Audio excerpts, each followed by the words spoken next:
The day my boss kicked me out of a meeting in front of our biggest client didn't start with an argument. It started with a chair. Just one empty chair at the conference table. But that chair represented a contract worth $2.4 billion.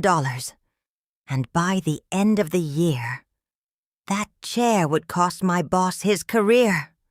My name is Daniel Ross. For 11 years, I worked at a technology consulting company called StratEdge Solutions in Chicago. We specialized in helping large corporations modernize their supply chains. On paper, my title was Senior Systems Architect. But in reality, my job was something much simpler. I fixed problems. The kind of problems that executives create when they promise things to clients they don't fully understand. And over the years, one client became more important than all the others. Parker Manufacturing Group, a massive industrial company with factories across the United States and Europe. Their operations network was huge, hundreds of suppliers, thousands of shipments moving daily, millions of data points flowing through their logistics software, and every piece of that system had been redesigned by one person, me. For 5 years, I worked directly with Parker's operations director, Linda Parker, to rebuild their entire supply chain technology. We solved problems together, late-night conference calls, emergency system failures, warehouse shutdowns during snowstorms, moments where the difference between success and disaster came down to how quickly someone understood the system. Over time, something important happened. Linda didn't just trust the company. She trusted me, which is something executives love when things are working, and hate when they realize they aren't the ones being trusted. 6 months before everything collapsed, StratEdge hired a new vice president of client strategy. His name was Kevin Maddox. Kevin had an impressive resume, MBA from a top business school, years of experience at consulting firms, perfect presentation skills. He was the kind of executive who believed every problem could be solved with a PowerPoint slide. The problem was, supply chain systems don't care about PowerPoint slides. They care about reality, and reality tends to be messy. At first, Kevin ignored me completely. To him, engineers were background characters, people who built the systems executives sold. But then something happened. During a major strategy meeting with Parker Manufacturing, Linda asked a technical question about warehouse automation software. Kevin tried to answer it, and got it wrong. Very wrong. The room went quiet. Then Linda looked at me. "Daniel," she said calmly, "can you explain how the routing algorithm actually works?" I did. 5 minutes later, the entire problem was solved. The meeting ended successfully. But Kevin had noticed something. The client trusted the engineer more than the executive, and people like Kevin never like that. 3 weeks later, Parker Manufacturing scheduled a major contract renewal meeting. Their 5-year consulting agreement with StratEdge was ending. Value of the contract, $2.4 billion. Everyone at the company knew how important that deal was. Executives flew in from multiple offices. Finance teams prepared forecasts. Marketing created presentations. And Kevin Maddox took full control of the meeting. The conference room was on the 32nd floor overlooking downtown Chicago. When I arrived, the room was already filling with people. Linda Parker sat on the client side of the table with her operations team. Kevin stood near the screen, organizing the presentation. I took a seat near the middle of the table. Kevin noticed immediately, and frowned. He walked over. "Daniel," he said quietly. "Yes." "This meeting is for executive leadership." I looked around the table. Several people were already watching us. "Linda specifically asked for me to be here," I replied. Kevin smiled, the kind of smile people use when they're about to prove a point. "That won't be necessary today." Then he pointed toward the door. You can wait outside." The room went silent. Linda looked confused. "Kevin," she said. "Daniel has been our systems architect for years." Kevin nodded politely. "Yes, and we appreciate his support." He turned toward the screen. "But today we're discussing long-term strategic vision." He looked back at me. "This isn't a technical meeting." Everyone in the room understood what was happening. Kevin wanted control of the client relationship, and removing me from the room was the first step. Linda looked at me again. Her expression had changed. Not angry, just thoughtful. I stood up slowly. Kevin gestured toward the door again. "Thank you for understanding." I walked out of the conference room. The door closed behind me. Inside, Kevin began his presentation. But something important had just happened. The one person who understood Parker Manufacturing's entire supply chain system was no longer in the room. 2 weeks later, the first issue appeared. A warehouse automation upgrade Kevin had promised during the meeting started causing delays across 3 distribution centers. Orders started backing up. Delivery times increased. Parker Manufacturing called StratEdge. Kevin tried to handle the situation himself. The problem?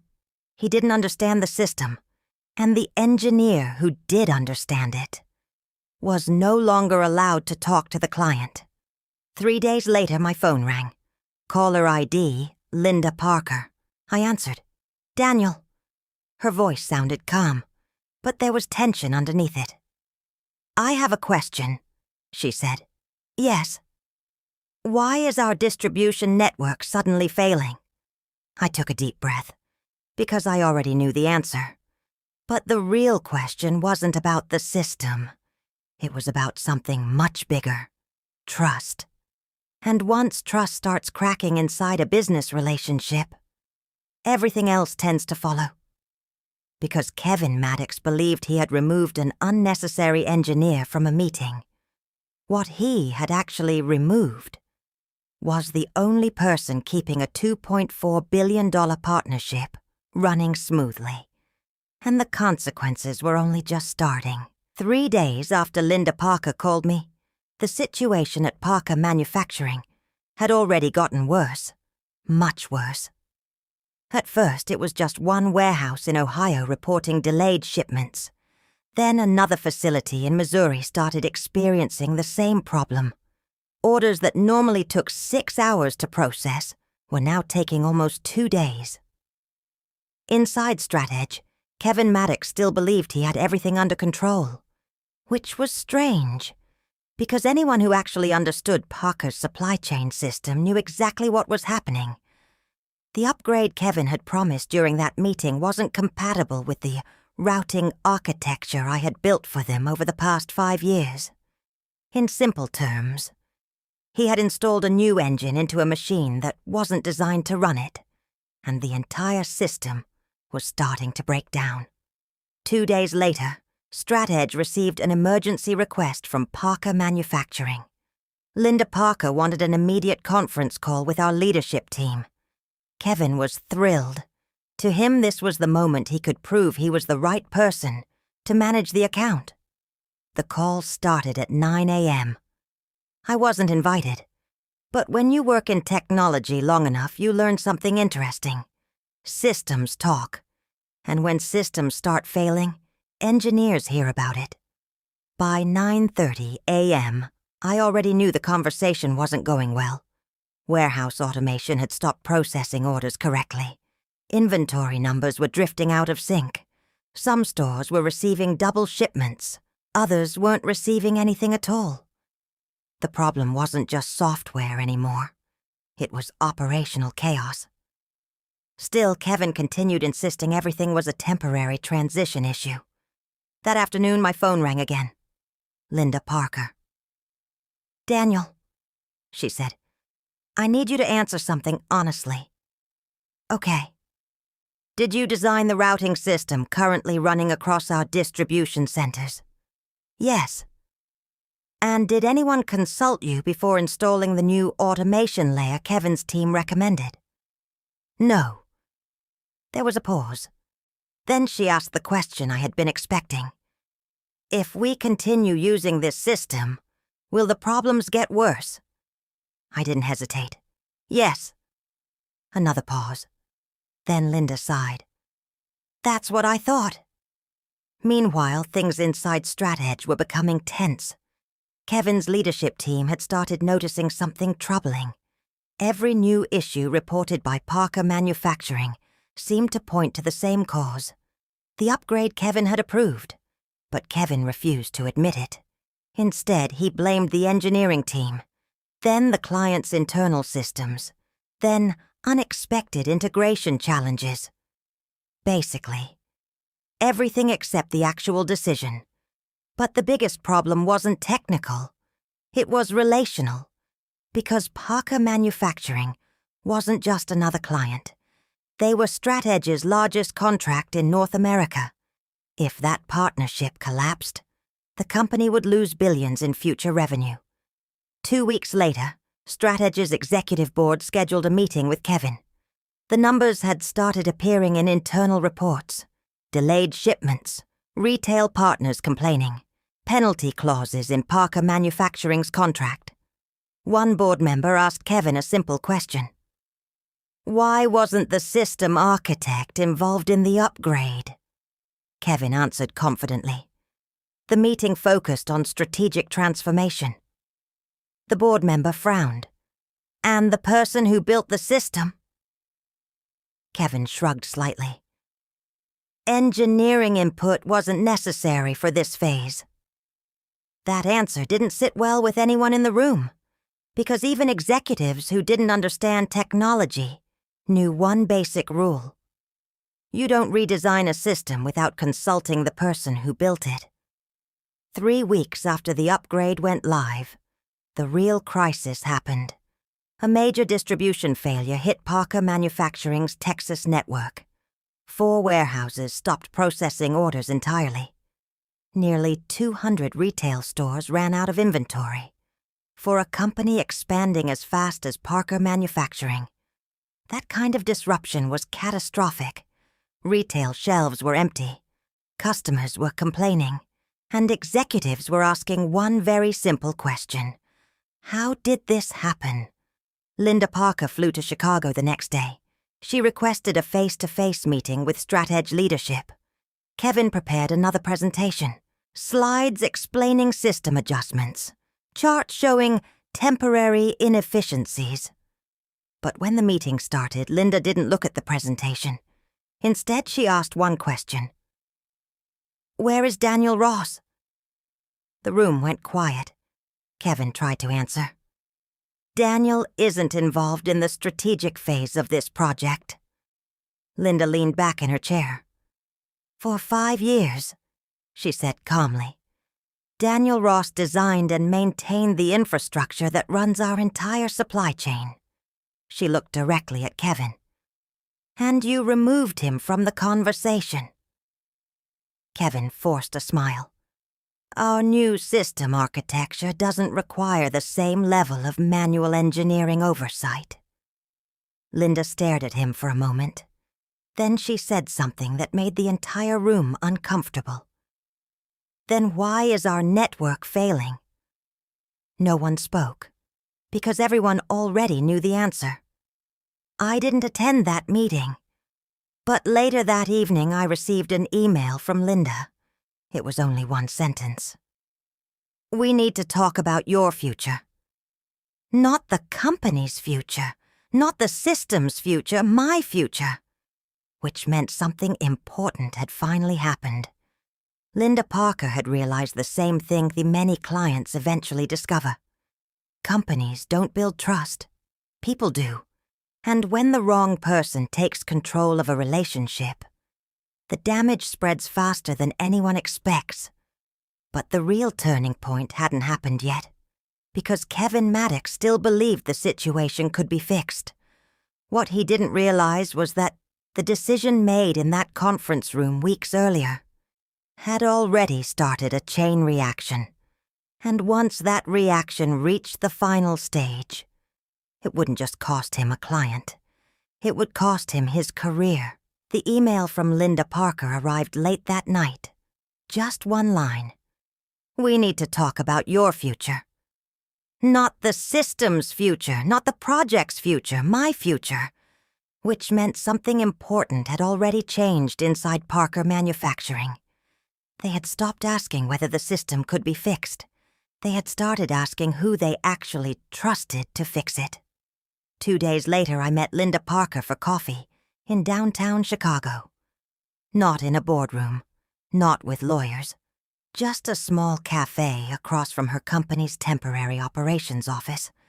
When she arrived, she didn't waste time on small talk.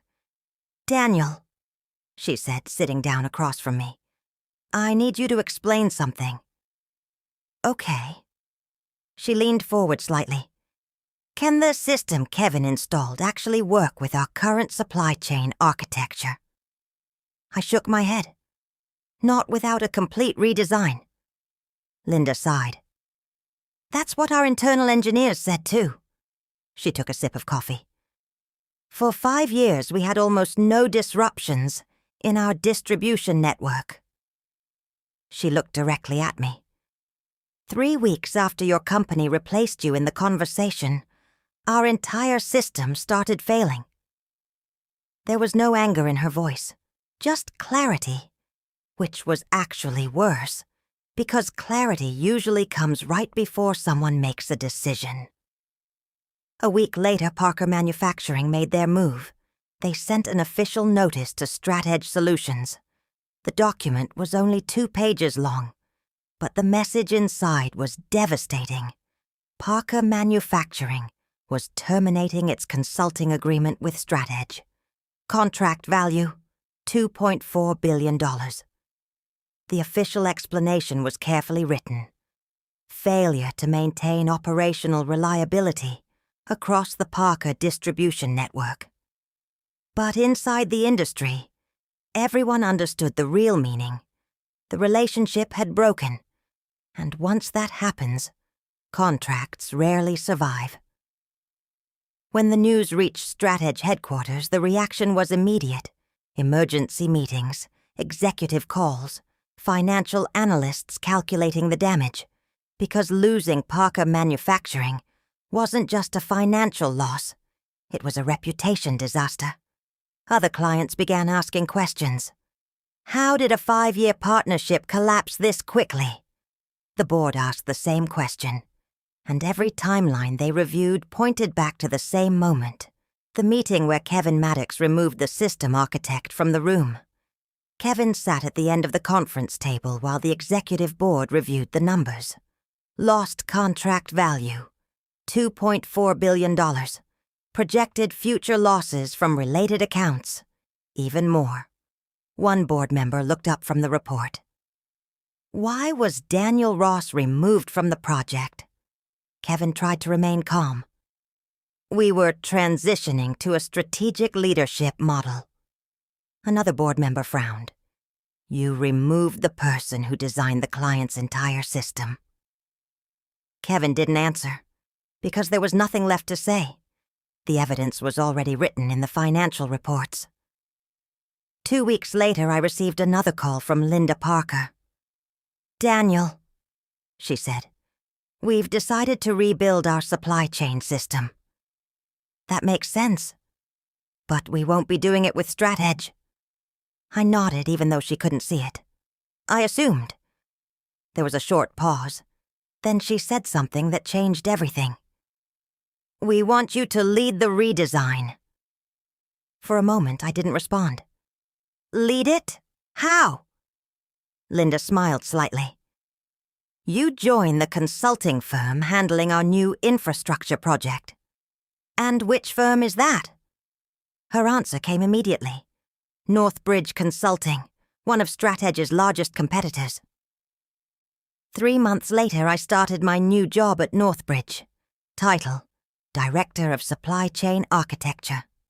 First client assigned to my team, Parker Manufacturing Group, the same company StratEdge had just lost, and the same system Kevin Maddox had broken.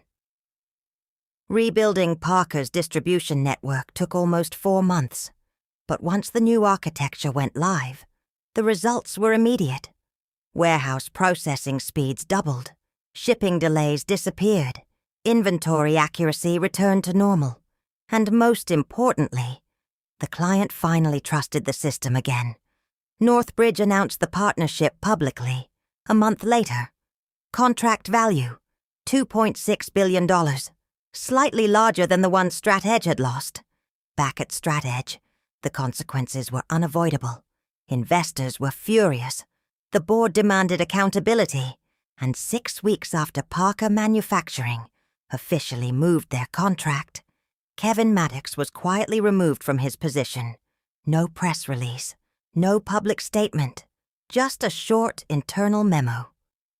Kevin Maddox has stepped down as Vice President of Client Strategy. Inside the company, everyone understood what that meant. He hadn't stepped down. He had been pushed out. About a year later, I attended an industry conference in Dallas. Supply chain technology leaders from dozens of companies were there. During a break between sessions, someone mentioned StratEdge. They lost Parker Manufacturing, right? Another executive nodded. Yeah. Do you know why? The first man shrugged. I heard it was a technical failure. The second man shook his head. No. It wasn't technical. He took a sip of coffee. It was relational. Then he added something simple. They removed the only person the client trusted. And that was the real lesson of the entire story. Kevin Maddox thought he was removing an engineer from a meeting. What he actually removed was the person holding together a $2.4 billion partnership. And once that person left the room, the contract had already started walking out the door.